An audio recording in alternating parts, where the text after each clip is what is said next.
புலம்பலின் புஸ்தகம் 5வது அதிகாரம் 14வது வசனத்தை வாசிக்க கேட்போம். புலம்பல் 5:14. முதியோர்கள் வாசல்களில் உட்காருகிறதும் வாலிபர் கிண்ணறங்களை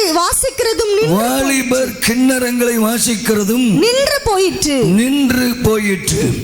எரேமியா கர்த்தருடைய வசனங்களை அவன் ஆவியிலே பெறும்போது, கர்த்தருடைய வெளிப்பாடுகளை அவன் ஆவியிலே பெறும் பொழுது தேசத்தினுடைய நிலையை அப்படியே அவன் பெறுகிறான், பார்க்கிறான். அவன் அநேக காரியங்களை, வார்த்தைகளை குறித்து ஆண்டவரத்தில் பெற்றுக்கொள்ளும் பொழுது அவன் பார்க்கின்ற ஒன்று, புலம்பல் 5:14, முதியோர்கள் வாசல்களில் உட்காருகிறதும் வாலிபர் கிண்ணறங்களை வாசிக்கிறதும் நின்று போயிற்று. சாபத்தின் நிலையை குறித்து இங்கே எரேமியா பார்க்கிறான். தேசத்தில் உள்ள சாபத்தின் நிலையை எடுத்து அவன் பார்க்கிறதை, அங்கே உற்று கவனிக்கிறதை பார்க்கிறோம். சாபத்தின் நிலை என்ன? முதியோர்கள் வாசல்களில் உட்காருகிற நிலை நின்று போயிற்று.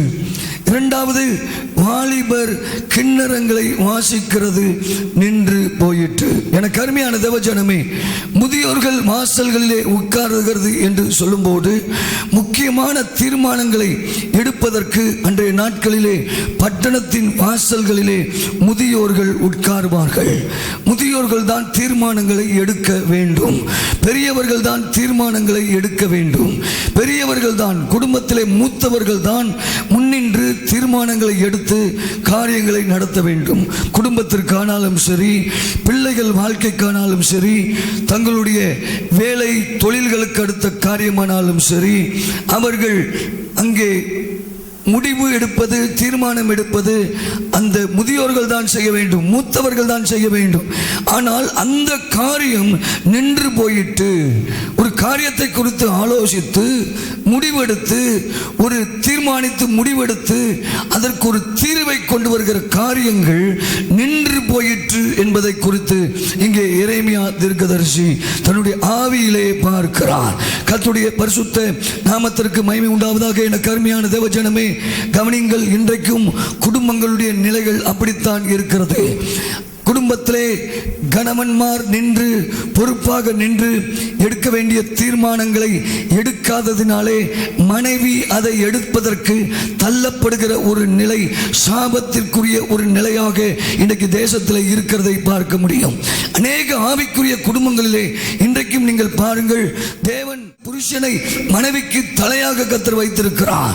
அப்படிப்பட்ட ஒரு காரியம் இருக்கும்போது புருஷர்கள் முன்னால் நின்று, கணவன் முன்னால் நின்று எடுக்க வேண்டிய தீர்மானங்களை முன்னின்று உட்கார்ந்து ஒரு குடும்பத்திற்குரிய, ஒரு தொழிலுக்குரிய, தன்னுடைய வாழ்க்கைக்குரிய காரியங்களை முன்னின்று தீர்மானம் எடுப்பதற்கு உரிய காரியங்களை செய்ய வேண்டும். ஆனால் அது செய்யாமல் இன்றைக்கு சத்ரு பல விதங்களில் ஆண்களை, குடும்பங்களில் இருக்கிற ஆண்களை, கணவன்மார்களை இன்றைக்கு சத்ரு பேரலைஸ் பண்ணுகிறான், செயலிழக்க பண்ணுகிறான்.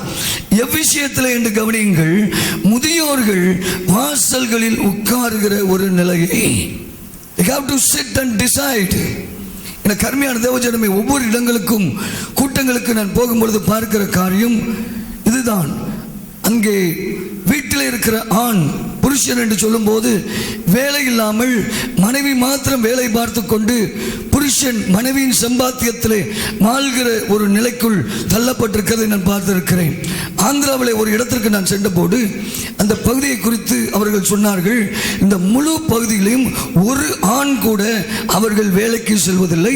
அவர்கள் எல்லாரும் வீட்டில் இருப்பார்கள், டிவி பார்த்து கொண்டே இருப்பார்கள், சினிமா பார்த்து கொண்டே இருப்பார்கள். மனைவிமார் தான் போய் கூலி வேலை செய்து புருஷனை காப்பாற்றுவார்கள் என்று அந்த இடத்தில் சொல்லப்பட்டது. எனக்கு அதிர்ச்சியாக இருந்தது. இந்த நிலைகளை பார்க்கும் பொழுது ஒரு சாபத்திற்குரிய ஒரு நிலையாக இருக்கிறது. இன்றைக்கும் ஆண்களுக்கு, கணவன்மாருக்கு, புருஷர்களுக்கு வேலை இல்லாமல் ஆக்க பண்ணி, இது நிமித்தம் குடும்பத்திலே ஒரு தலைமைத்துவத்தை எடுத்து செயல்படுத்த முடியாமல், எடுக்க வேண்டிய தீர்மானங்களை எடுக்க முடியாமல், இப்படிப்பட்ட சாபத்தின் நிலைகள் இன்றைக்கு அநேக குடும்பங்களிலே காணப்படுகிறதை நீங்கள் பார்க்க முடியும். எனக்கு அருமையான தேவஜனமே, இப்படிப்பட்ட சாபங்களை இன்று கர்த்தர் முறிக்க வேண்டும். சதமாமேன்னு சொல்லுவோமா? This is the first curse inside the families. கர்த்தருடைய பரிசுத்த நாமத்திற்கு மகிமை உண்டாவதாக. எல்லா நிருபங்களிலே பவுல் எழுதும்போது அநேக காரியங்கள் புருஷர்கள் தங்கள் ஸ்தானத்திலே நின்று எடுக்க வேண்டிய தீர்மானங்கள், புருஷர்கள் தங்களுடைய குடும்பத்தில் உட்கார்ந்து தீர்மானித்து செயல்படுத்த வேண்டிய காரியங்கள் ஏராளம் இருக்கிறது. முதியோர்கள், வயதானவர்கள், எனக்கு அருமையான தேவஜனமே, இப்படிப்பட்ட ஒரு காரியங்கள் நம்ம குடும்பத்தில் ஆசீர்வாதமாக வர வேண்டும், தீர்மானங்கள் எடுக்கப்பட்டு செயல்படுத்தப்பட வேண்டும். ஆனால் சாபத்தின் கிரியைகள் இன்றைக்கு முதியோர்களின் ஆலோசனையை அவமாக்குகிறது. புருஷர்கள் எழும்பி நின்று ஒரு காரியத்தை தீர்மானம் எடுத்து செயல்படுத்த முடியாதபடிக்கு இன்றைக்கு சாபத்தின் கட்டுகள் கிரியை செய்கிறது. சிலர் சொல்வதை பார்த்திருக்கிறேன். என்னுடைய குடும்பத்தில் நான் சொல்றதை யாருமே கேட்க மாட்டாங்க.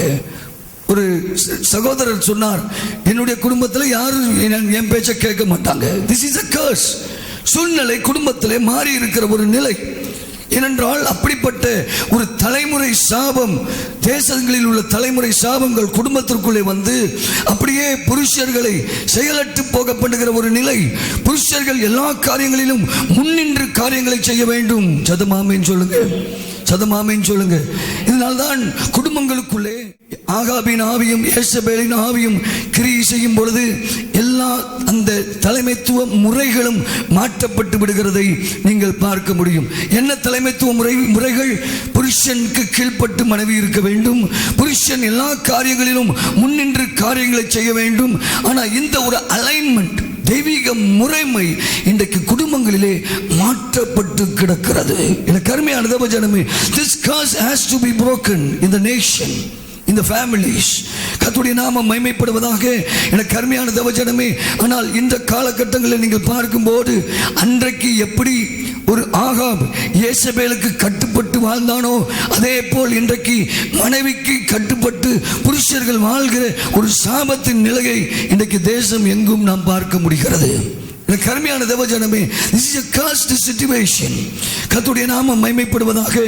இப்படிப்பட்ட நிலைகளை கர்த்தர் மாற்றுவார். சதமாமேன்னு சொல்லுங்க. ஏன்னா ஏசபேல் அங்கே குடும்பத்தில் இருந்தாலும், ஆகாப் ராஜாவாக இருந்தாலும், அங்கே கவனிங்கள், ஆகாபால ஒரு தீர்மானம் கூட அன்றைக்கு எடுத்து நிறைவேற்ற முடியாத நிலை. ஏனென்றால் எல்லாம் ஏசபேல் சொல்ல சொல்ல ஆகாப் செய்கிற நிலை காணப்பட்டது. That was the curse that came inside the garden of Eden. அன்றைக்கு பாவம் எப்படி வந்தது? ஒரு ஏவாள் மூலமாக வந்ததை நீங்கள் பார்க்க முடியும். அந்த அலைன்மெண்ட் அங்கே மாற்றப்பட்டு விட்டது. கருமையான தேவஜனமே, அவள் பிசாசின் சத்தத்திற்கு செவி கொடுத்து நன்மை தீமை அறியத்தக்க அந்த விருட்சத்தின் கனியை அவள் எடுத்துக்கொண்டு வந்து அங்கே புருஷனுக்கு கொடுக்கிறாள். இங்க கவனிங்கள், ஆதாம் அங்கே மனைவியின் கட்டுப்பாட்டுக்குள்ளே வந்து அதற்கு அப்படியே கீழ்ப்படிந்து அங்கே பாவத்திற்குட்பட்டு போய் தங்கள் ஆவிக்குரிய வாழ்க்கையை இழந்து போகிறார்கள். எனக்கு அருமையான தேவஜனமே, இன்றைக்கு குடும்பங்களில் உள்ள அலைன்மெண்ட்ஸை சத்துருவானவன் மாற்றிக் கொண்டிருக்கிறான். சதமாமைன்னு சொல்லுங்க. புருஷனுக்கு தலை கிறிஸ்து, மனைவிக்கு தலை புருஷன். சதமாமைன்னு சொல்லுங்க. This is the alignment. எனக்கு அருமையான தேவஜனமே, இன்றைக்கு இந்த ஒரு தலைமைத்துவம் மாற்றப்படுகிறதோ அன்றைக்கு அந்த குடும்பத்தை கொண்டு கர்த்தர் செய்ய வேண்டிய காரியத்தை தேசத்தில் செய்வதில்லை, செய்ய முடிவதில்லை. எனக்கு அருமையான தேவஜனமே, இப்படிப்பட்ட ஏசபேலின் ஆவிகள், ஆகாபின் ஆவிகள், இவைகள் கிரியை செய்கிறதுனாலே இன்றைக்கு குடும்பங்களை அழித்துக் கொண்டிருக்கிறது. ஒவ்வொரு குடும்ப சாபங்களும் அழிக்கப்பட வேண்டும். ஒரு புருஷன் முன்னிலைகளை நின்று காரியங்களை செய்யத்தக்கதாய், தீர்மானங்களை எடுக்கத்தக்கதாய், ஒரு தீர்வை கொண்டு வரத்தக்கதாய் கர்த்தர் காரியங்களை செய்ய வேண்டும். சதமாமேன்னு சொல்லுங்க. முதியோர்களுடைய ஆலோசனைகள் மதிக்கப்படத்தக்கதான காரியங்கள் அங்கே கடந்து வர வேண்டும். கர்த்தருடைய நாமம் மகிமைப்படுவதாக. இதை குறித்து புலம்பலின் புஸ்தகம் 4வது அதிகாரம் 16வது வசனத்தை வாசிக்கும் போது, கர்த்தருடைய கோபம் அவர்களை சிதறடித்தது, அவர்களை இனி அவர் நோக்கார், ஆசாரியருடைய முகத்தை பாராமலும், முதியோரை மதியாமலும் போனார்கள். இங்கே கவனிங்கள், முதியோரை மதியாமலும் போனார்கள். இது தேசத்தினுடைய சாபத்தின் ஒரு நிலை. குடும்பங்களிலே முதியோர்களுடைய முகங்கள் மதிக்கப்படாமல் போவது, முதியோர்கள் மதிக்கப்படாமல் போவது, கனப்படுத்தப்படாமல் போவது, குடும்பத்தில் உலகத்தினுடைய சாபத்தின் நிலைகள். கிறிஸ்து இயேசு அதற்காகத்தான் சிலுவைக்கு சென்றார். கலாத்தியர் 3, 13, 14, 15 வசனங்களை வாசித்து பாருங்கள். நம்மை ஆபிரகாமின் அந்த ஆசீர்வாதத்திற்கு உட்பட பண்ண வேண்டும் என்று தான் இயேசு கிறிஸ்து சிலுவைக்கு போனார். சதம் ஆமென் சொல்லுங்க. கர்த்தருடைய நாமம் மகிமைப்படுவதாக. எனக்கு அருமையான தேவஜனமே, பரலோகம் என்ன ஃபேமிலி பேட்டர்னை கொடுத்திருக்கிறதோ அந்த ஃபேமிலி பேட்டர்னுக்குள்ள நம்ம ஃபேமிலி வர வேண்டும். அப்படிப்பட்ட எல்லா அலைன்மெண்ட்ஸும் அதன் இடத்துல இருக்க வேண்டும். எனக்கு அருமையான தேவஜனமே, விளக்கை கொளுத்தி அதை மரக்காலால் மூடி வைக்காமல் விளக்கு தண்டின் மேல் வைப்பார்கள். இன்றைக்கு புருஷன் இருக்க வேண்டிய ஒரு இடம் இருக்கிறது, குடும்பத்திலே மனைவி இருக்க வேண்டிய ஒரு இடம் இருக்கிறது, பிள்ளைகள் இருக்க வேண்டிய ஒரு இடம் இருக்கிறது. எனக்கு அருமையான தேவஜன், அவருக்கு இருக்க வேண்டிய இடம் விளக்கு தண்டு இருக்கிறது அப்படின்னு சொல்லுங்க. அந்த விளக்கு தண்டின் மேல் நாம் ஒவ்வொருவரும் வைக்கப்பட்டிருக்க வேண்டும். அப்படியானதான் அந்த குடும்பம் முழுவதுமே இந்த பட்டணத்திற்கு, தேசத்திற்கு வெளிச்சம் கொடுக்கிறதா இருக்கும். அதைத்தான் இயேசு கிறிஸ்து அங்கே சொல்லுகிறதை நாம் பார்க்க முடியும். எனக்கு அருமையான தேவஜனமே, கர்த்தருடைய நாமம் மகிமைப்படுவதாக. இன்றைக்கு புருஷனுடைய வார்த்தைகள் ஏன் மதிக்கப்படுவதில்லை? வேலை இல்லை. அகைன் அடுத்த சாபம் அங்கே உள்ளே வந்து விடுகிறது. என்ன? வேலை இல்லாத ஒரு நிலை. மனைவி மாத்திரம் வேலை பார்க்கிறதுனாலே, புருஷனுக்கு வேலை இல்லாத நிலை இருக்கிறதுனாலே இப்பொழுது ஆட்டோமேட்டிக்காக அவருக்கு குடும்பத்திலே மதிப்பு குறைகிறது. சதமா ஆமென் சொல்லுங்க. எனக்கு அருமையான தேவஜன், இந்த நிலைகள் வேலை இல்லாமல் அப்போ ஒரு வேலை இருந்தால் அவர் செய்து விடுவாரா? ஏன்னா அவர் வேலையில் இருக்க முடியாத ஒரு நிலை. கான்சென்ட்ரேஷனாக இருந்து தொடர்ச்சியாய் வேலைகளை நிலைத்திருக்க முடியாத ஒரு நிலை. அதனால ஒவ்வொரு கம்பெனியாக மாறி ஒவ்வொரு இடமா சுட்டி திரிந்து அவர் எப்பொழுதுமே வீட்டில் அதிகமாக இருக்கிற நாட்கள் அதிகமாகி போனதுனால இப்போ யாருக்கும் ஒரு மதிப்பு அவர் மேலே இல்லாமல் போயிடுச்சுது. இப்போ அவரை பார்த்தா, புருஷனை பார்த்தா எல்லாரும் சொல்கிறாங்க, அவன் வேலைக்கே போக மாட்டான், அவர் வேலைக்கே போக மாட்டார், அவர் சம்பாதிக்கிற ஆள் கிடையாது, மனைவி தான் சம்பாதிக்கிறார், மனைவியினுடைய சம்பாத்தியத்தில் அவர் வாழ்கிறார். எனக்கு அருமையான தேவஜனம், இப்படிப்பட்ட ஒரு நிலை சாபத்தின் உடைய ஒரு நிலை. இன்றைக்கு இந்த குடும்ப சாபத்தை கர்த்தர் முறிக்க வேண்டும். சதம் ஆமென் சொல்லுங்க. ஹல்லேலூயா. அந்தந்த இடங்களில் அந்த குடும்பத்திலே நபர்கள், கணவன், மனைவி, பிள்ளைகள் வைக்கப்பட வேண்டும். இந்த சாபங்கள் முறியும் போது நிச்சயமாய் நான் சொல்கிறேன், எனக்கு அருமையான தேவஜனமே, நம்முடைய குடும்பம் உயர்த்தப்படும். Every curses has to be broken. கணவன் மனைவிக்கு இடையிலே இருக்க வேண்டிய ஒரு பேட்டர்னை குறித்து அங்கே பவுல் நிருபங்களிலே எழுதுகிறதை பார்க்க முடியும். எபேசியர் நிருபத்தில் எழுதுகிறார், கொரிந்தியர் சபைக்கு எழுதுகிறார். இதெல்லாம் நீங்கள் பார்க்கும் பொழுது அந்த பேட்டர்ன் ஏதேன் தோட்டத்திலே அங்கே பின்பற்றப்படாமல் போய்விட்டது. கர்த்தருடைய நாமம் மகிமைப்படுவதாக. நன்மை தீமை அறியத்தக்க விருட்சத்தின் கனியை நீங்கள் புசிக்க கூடாது என்று சொல்லி தேவன் தெளிவாக சொல்லியிருந்தால், ஜீவ விருட்சத்தின் கனியை புசிக்கலாம் என்று சொல்லியிருந்தார். எனக்கு அருமையான தேவஜனமே, அன்றைக்கு அவர்கள் இருவரும் சேர்ந்து இணைந்து உட்கார்ந்து டிஸ்கஸ் பண்ணி ஒரு தீர்மானம் எடுத்து 2 பேரும் போய் ஜீவ விருட்சத்தின் கனியை புசிப்பதற்கு கூட அவர்களுக்கு மதி இல்லாமல் போய்விட்டது. எனக்கு அருமையான தேவஜனமே, there was no discussion among the family. கர்த்தருடைய நாமம் மகிமைப்படுவதாக.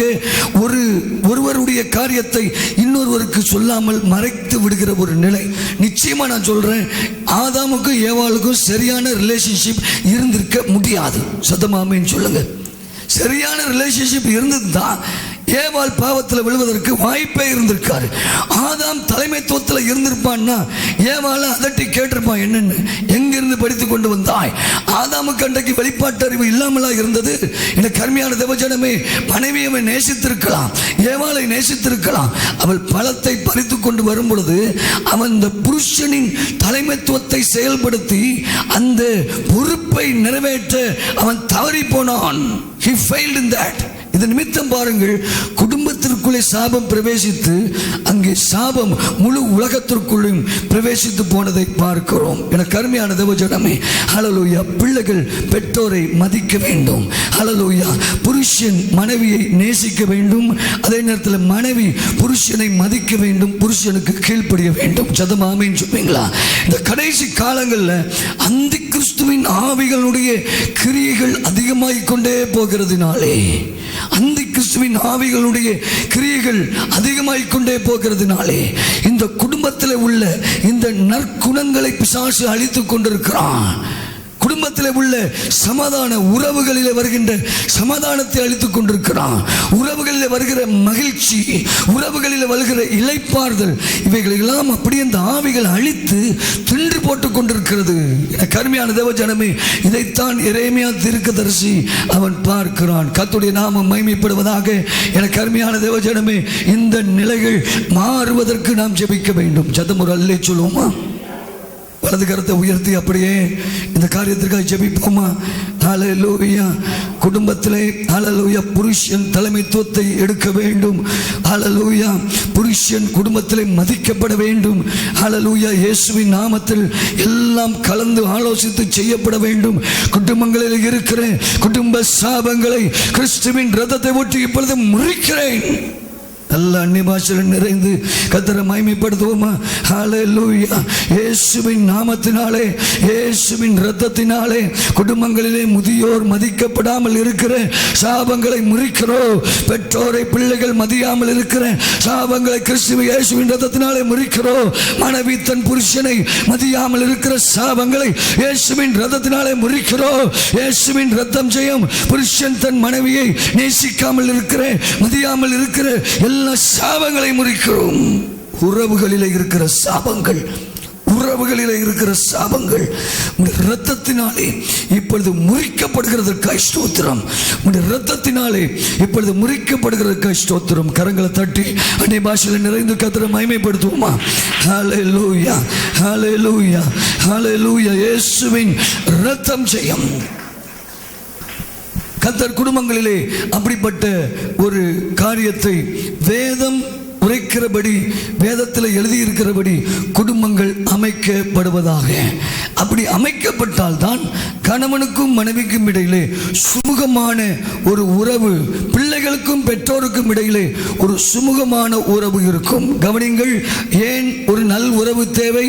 ஏன் ஒரு சமாதான உறவு தேவை? தேவனுடைய திட்டங்களை செய்து முடிக்க, தேவனுடைய ஊழியங்களை இந்த தேசத்திலே செய்து முடிக்க. அல்டிமேட்டா எங்க லாஸ் ஆகும் தெரியுமா? தேவனுடைய ராஜ்யத்துக்கு தான் லாஸ் வருது. பிசாசானவன் கணவன் மனைவியினுடைய ஒரு மனத்தை அழித்து விட்டால், பெற்றோர் பிள்ளைகளுடைய அந்த ஒரு மனதை அழித்து விட்டால், கடைசியில் எது நிறைவேற்றப்படாது தெரியுமா? அங்கே தேவனுடைய ஊழியங்கள் நடந்தேற விடாது. அந்த குடும்பத்தை எடுத்து கர்த்தர் பயன்படுத்துகிற காரியங்கள் அழிக்கப்பட்டு போய்விடும். எனக்கு அருமையான தேவஜனமே, வேலை பார்த்துட்டு இருப்போம், தொழில் நடந்துட்டு இருக்கும், வருமானம் வந்துட்டு இருக்கும். there will be no problem in that. கணவன் ஒரு பக்கத்தில் வாழ்ந்து கொண்டிருப்பார்கள், அங்கே மனைவி ஒரு பக்கத்தில் வாழ்ந்து கொண்டிருப்பாள், பிள்ளைகள் ஒரு பக்கத்தில் வாழ்ந்து கொண்டிருப்பார்கள். ஒரே வீட்டில் இருந்தாலும் அங்கே 10 மனதிலே வாழ்ந்து கொண்டிருப்பார்கள். ஆனால் தேவனுடைய பரலோக திட்டம் அந்த குடும்பத்திலே நிறைவேற முடியாத ஒரு நிலையில இருக்கும். ஆவியானவர் துக்கப்பட்டு கொண்டே இருப்பார். எனக்கு அருமையான தேவஜனமே, இந்த நிலைகளை கர்த்தர் மாற்றி அமைப்பாராக. சத்தமாமேன் சொல்லுவோமா?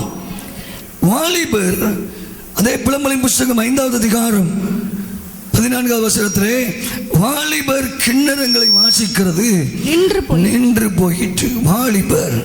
வாலிபர் கிண்ணறங்களை வாசிப்பது என்றால் தாளந்துகளை பயன்படுத்துதல். சபையில் உள்ள வாலிபர்கள் தாளந்துகளை கிறிஸ்துவுக்கென்று பயன்படுத்த, திறமைகளை கிறிஸ்துவுக்கென்று பயன்படுத்த எழும்ப வேண்டும். நமக்கு தேவன் தந்திருக்கிற கற்பத்தின் கனிகள், தேவன் அவர்களுக்கென்று கொடுத்த அந்த தாளந்துகள், திறமைகள் அவர்கள் கர்த்தருக்கென்று எழும்பி பயன்படுத்த வரணும். சத்தமாமேன்னு சொல்லுங்க. இந்த எண்ணம் எளிதில் வராது, பிள்ளைகளுக்கு எளிதில் வராது. சாப கட்டுகள் இருக்கும்போது கர்த்தருக்கென்று கிண்ணற வாசிக்கணும், கர்த்தருக்கென்று கீத வாத்தியங்களை இசைக்கணுங்கிற எண்ணங்கள் வராது. அந்தி கிறிஸ்துவின் ஆவிகள் வேறு வதிகளிலே அவர்களை திசை திருப்புவதற்கு, வாலிபர்களை, பிள்ளைகளை, வாலிப சகோதரர்களை திசை திருப்புவதற்கு பல விதங்களிலே போராடி கொண்டிருக்கும். ஆனால் வாலிபர் கிண்ணறங்களை வாசிக்கிறது நின்று போகாமல் இருப்பதற்கு இப்படிப்பட்ட தொடர்ச்சியான ஜெபங்கள் நமக்கு தேவை. சத்தமாமேன்னு சொல்வீங்களா? சாபத்தை முறித்து ஜெபிக்கிற ஜெபங்கள் நமக்கு கட்டாயம் தேவைப்படுகிறது. கர்த்தருடைய பரிசுத்த நாமத்திற்கு மகிமை உண்டாவதாக. எனக்கு அருமையான தேவஜனமே, கவனியுங்கள். கிண்ணறங்களை வாசிக்கிற ஒரு நிலைமை நின்று போக கூடாது. கர்த்தருடைய நாமம் மகிமைப்படுவதாக. ஏனென்றால் தாவீதின் வாழ்க்கையை நீங்கள் வாசித்து பார்க்கும்போது, தாவீது அந்த ஆடுகளை தன் தகப்பன் வீட்டில் இருந்து கொண்டு மேய்த்து கொண்டு வருகிறான். அவனுடைய தாய் தகப்பனால் கைவிடப்பட்டவன் தான் தாவீது. அங்கே அவனுக்கு குடும்பத்தில் நேசம் இல்லை. அதுவும் 15வது வயதிலே சகோதரன் நடுவிலே தேவன் அவனை அபிஷேகித்த பிறகு, சாமுவேல் மூலமாக தேவன் அவனை அபிஷேகித்த பிறகு அங்கே குடும்பத்திலே பகை வெறுப்பு என்பது தாவீதிற்கு அதிகமாக ஏற்பட்டு விட்டது. ஆகவே அவன் சாக வேண்டும் என்று தான் பெற்றோரும் விரும்பினார்கள், அவனுடைய சகோதரர்களும் விரும்பினார்கள். இதையெல்லாம் நீங்கள் ஆழமாக தியானித்து பார்த்தால், ஆடுகளை மேய்க்கும் போது எப்படியாவது ஓனாய் கரடி ஏதாவது உண்டு அடித்து என்னைக்காவது ஒருவன் 8வது மகன் செத்து போவாங்கிற எண்ணம் தான் பெற்றோருக்கு இருந்தது. அதே போல் தகப்பனுக்கு யுத்த களத்தில் இருக்கிற சகோதரை பார்த்து பால் கட்டிகளை கொடுத்து வாங்கிட்டு அனுப்புகிறானே, யுத்த களத்துக்கு ஒரு பையனை அனுப்பலாமா? அமைன்னு சொல்லுங்க, நீங்க அனுப்புவீங்களா யுத்த களத்துக்கு? எங்க என்ன நடக்கும் தெரியாது. You should not send. ஆனால் தாவீதினுடைய தகப்பன் அங்கேயாவது போய் செத்துப்போ, எண்ணங்கள் சரியில்லை, நோக்கங்கள் சரியில்லை. ஆனா தாவீதின் மேல தேவனுடைய நோக்கம் சரியா இருந்துச்சு. சதமாமை சொல்லுங்க, தாவீதின் மேல தேவனுடைய நோக்கம் சரியா இருந்துச்சு. இப்படி எதிர்ப்பின் மத்தியிலே தாவீது வளர்ந்து வந்தாலும், எனக்கு அருமையான தேவஜனமே, அவனுக்குன்னு ஒரு மியூசிக் டீச்சர் ஆண்டவர் ஏற்படுத்தி கொடுத்தார். அவனுக்கு பேர் தான், அவருடைய பேர் தான் எதுதூன். எதுதூன் என்ற ஒரு மியூசிக் டைரக்டர் அந்த காலத்திலேயே தாவீதிற்கு மியூசிக் சொல்லி கொடுத்தான். கீத வாத்தியங்களை இசைக்கிற ஒரு தாளந்தை அவருக்கு கற்றுக் கொடுத்தான். எனக்கு அருமையான தேவஜனமே, அன்றைய தினத்தில் இருந்து அந்த தாளந்து கத்தராலே அவனுக்கு வைக்கப்பட்டதில் இருந்து அவன் கீத வாத்தியங்களை இசைக்கிறதிலே தெரிந்தவனானான். 19வது வயதிலே அவன் கோலியாத்தை சந்தித்த பிறகு அவனுக்கு கிடைத்த அந்த வெற்றியினாலே, கோலியாத்தின் மீது அவனுக்கு கிடைத்த வெற்றியினாலே அரண்மனையில் அவனுக்கு வேலை கிடைக்கிறது. சவுலுக்கு ஆயுததாரியாக அவன் பணியாற்றும் போது அங்கே சவுலுக்குள் உள்ள பொல்லாத ஆவியை துரத்துவதற்கு தாவீது தன்னுடைய தாளந்தை யூஸ் பண்ணுகிறான். ஆமென் சொல்லுவோமா? எனக்கு அருமையான தேவஜனமே, ஒரு ஊழியத்தோடு லிங்க் பண்ணுவதற்கு அவனுக்கு அந்த சிறு வயதிலேயே ஒரு மியூசிக் டீச்சரை, ஒரு மியூசிக் டைரக்டரை, எதுதூன் என்ற மியூசிக் டைரக்டரை ஆண்டவர் அவனுக்கு கிருபையாய் கட்டளையிட்டு அவனை படிக்க வைத்து, இன்ஸ்ட்ருமெண்ட்ஸை படிக்க வைத்து, அவனை சவுலுக்குள்ள உள்ள பொல்லாத ஆவியை இளம் வயதிலேயே துரத்துகிற ஒரு கிருபை அவனுக்கு கர்த்தர் கொடுத்தார். சத்தமா ஆமென் சொல்லுமா? இப்படிப்பட்ட வாலிபர்களை போல, இப்படிப்பட்ட அண்டைக்கு தாவீது வாலிபனாய் இருந்த பொழுது பிசாசுகளை கீத வாத்தியங்களை இசைத்து துரத்துகிறவனாய் இருந்தான். அதே போல இன்றைக்கு நம்முடைய பிள்ளைகள் எழும்ப வேண்டும். அதே போல தாவீதை போல கிண்ணறங்களை வாசித்து பொல்லாத ஆவிகளை துரத்துகிற அல்லது கிருபை உள்ளவர்களாய் பிள்ளைகள் எழும்ப வேண்டும். பிசாசை கண்டா நம்ம பிள்ளைகள் பயப்படக்கூடாது. ஆமென் சொல்லுங்க. பயம் என்பது சாபம். பிள்ளைகள் பிசாசுக்கு சவாலாய் நிற்க வேண்டும். பிசாசுகளை இயேசுவின் நாமத்தினாலே ஓட ஓட துரத்துகிறவர்களாக இருக்க வேண்டும். அந்த தாளந்துகளோடு அபிஷேகங்கள் இணைந்து விடும்போது பிள்ளைகள் பயன்படுத்தப்படுகிறார்கள். எனக்கு அருமையான தேவஜனமே, வாலிபர்களுக்கு கொடுக்கப்பட்டிருக்கிற கிண்ணறங்களை வாசிக்கிற தாளந்து, அதோடு இணைக்கப்பட்ட அபிஷேகம் ஒருபோதும் செயலற்று போகக்கூடாது, செயல்படாமல் அமர்ந்திருந்து விடக்கூடாது. கர்த்தருடைய நாமம் மகிமைப்படுவதாக அவர்கள் அதை எடுத்து பயன்படுத்த வேண்டும். சதமாமேன்னு சொல்லுவோமா? தாளந்துகளை அழிக்கத்தான் இன்றைக்கு சாத்தான், அந்தி கிறிஸ்துவின் ஆவிகள் கிரியை செய்து கொண்டிருக்கிறது. தாளந்துகளை அழிப்பதற்கு. எனக்கு அருமையான தேவஜனமே, தாளந்துகளை அழிப்பதற்கு ஒருபோதும் இடம் கூடாதிருங்கள். உங்க தாளந்தை யூஸ் பண்ணாம விடாம தடுக்கிறதற்கு பல சூழ்நிலைகளை சத்துரு ஏற்படுத்தி கொடுப்பான். பரிசுத்த ஆவியானுடைய உதவியினாலே உங்க தாளந்துகளை, திறமைகளை யூஸ் பண்ணுகிற ஆப்பர்ச்சுனிட்டிஸை, அதாவது தருணங்களை உருவாக்குங்கள். உங்களுக்குள்ள அந்த வல்லமை இருக்கிறது. தருணங்களை உருவாக்குகிற ஒரு கிருபை நமக்குள்ளே கர்த்தர் வைத்திருக்கிறார். சத்ருவானவன் நம்முடைய தாளந்துகளை உபயோகப்படுத்த முடியாத சூழ்நிலைகளை கொண்டு வந்தாலும் அந்த தாளந்துகளை உபயோகப்படுத்துகிற சந்தர்ப்ப சூழ்நிலைகளை நாம் உருவாக்கி கர்த்தருக்கென்று அதை பயன்படுத்த வேண்டும். கருமையான தேவஜனமே, பிள்ளைகள் வழி தப்பி போய்விடக்கூடாது. கிறிஸ்துவுக்குள் எல்லா தாளந்துகளையும் திறமைகளையும் அவர்கள் பயன்படுத்த வேண்டும். ஆமென் சொல்லுங்க. கண்களை மூடி இந்த காரியத்துக்காக ஜெபிப்போமா? இந்த சாபத்தை முறிக்கணும். நின்று போன அந்த ஹalleluya. அவர்கள் கிண்ணறம் வாசிக்கிறது நின்று போயிருக்கலாம். கிண்ணறங்களை தேவனுக்கென்று வாசிக்கிறது நின்று போயிருக்கலாம். இந்த விடுதலையின் கூட்டத்திலே இயேசுவின் இரத்தத்தினாலே அந்த சாபக்கட்டுகளை உடைக்கிறோம் இப்பொழுது. நல்ல கரங்களை தட்டி, நல்ல கரங்களை தட்டி, அந்நிய பாஷையிலே நிறைந்து இயேசுவின் இரத்தத்தினாலே இந்த சாபக்கட்டுகளை முறித்து இப்பொழுதே ஜெயத்தையும் ஆசீர்வாதத்தையும் எடுத்துக்கொள்கிறோம். இப்பொழுது ஷாபா கராபா துரகோ ரே கலாபோ ஷாபா குராபோ துரகோ. நல்ல நல்ல நல்ல நல்ல கரங்களை தட்டி, நல்ல கரங்களை தட்டி. விஎம் சபை ஆராதனை ஒழுங்குகள். ஒவ்வொரு நாளும் அதிகாலை ஜெபம் காலை 5:30 மணி முதல் 6:30 மணி வரை. ஒவ்வொரு நாளும் ஆண்கள் ஜெப கூடுகை இரவு 9 மணி முதல் 10 மணி வரை. திங்கட்கிழமை ஆலோசனை நாள் காலை 9 மணி முதல் இரவு 9 மணி வரை. தனியாகவும் குடும்பமாகவும் ஆவிக்குரிய மற்றும் மருத்துவ ஆலோசனைகளை பெற்று ஜெபிக்க முன்பதிவு செய்யவும். செவ்வாய்க்கிழமை இந்திய தேசத்திற்காய் விசேஷ ஜெபம் காலை 10 மணி முதல் 1 மணி வரை. அபிஷேக ஜெபக்கூடுகை மாலை 6 மணி முதல் 8 மணி வரை. புதன்கிழமை கட்டுதல் கட்டவிழ்த்தல் ஜெபம் காலை 10 மணி முதல் 1 மணி வரை. குடும்ப ஆசீர்வாத கூட்டம் மாலை 6 மணி முதல் 8 மணி வரை. வியாழக்கிழமை பிள்ளைகளுக்காக விசேஷ ஜெபம் காலை 10 மணி முதல் 1 மணி வரை. திருமணம் நடக்கவும் குழந்தை பாக்கியம் உண்டாகவும் ஜெபம் மாலை 6 மணி முதல் 8 மணி வரை. வெள்ளிக்கிழமை விசேஷ உபவாச ஜெபம் காலை 10 மணி முதல் 1 மணி வரை. தொழில் ஆசீர்வாத கூட்டம் மாலை 6 மணி முதல் 8 மணி வரை. இரவு ஜெபம் இரவு 10 மணி முதல் 1 மணி வரை. சனிக்கிழமை சுகமளிக்கும் விடுதலை கூட்டம் காலை 10 மணி முதல் 1 மணி வரை. வேத பாடம் மாலை 6 மணி முதல் 8 மணி வரை. ஞாயிற்றுக்கிழமை முதலாம் ஆராதனை காலை 9 மணி முதல் 12 மணி வரை. இரண்டாம் ஆராதனை மாலை 6 மணி முதல் 8 மணி வரை. ஒவ்வொரு மாதமும் அமாவாசை இரவு ஜெபம் இரவு 10 மணி முதல் 1 மணி வரை. வாருங்கள், ஆசீர்வாதம் பெற்றுச் செல்லுங்கள். யாவரையும் அன்புடன் அழைக்கிறோம். இடம் விஎம் சபை மங்கள் மால், தரைத்தளம் வாட்டர் டேங்க் எதிரில், பாளையங்கோட்டை பிரதான சாலை, தூத்துக்குடி. தொடர்புக்கு பாஸ்டர் டாக்டர் எம் ராஜ்கன், தலைமை போதகர் விஎம் சபை, இயக்குனர் விஎம் மிஷனரி ஸ்தாபனம்.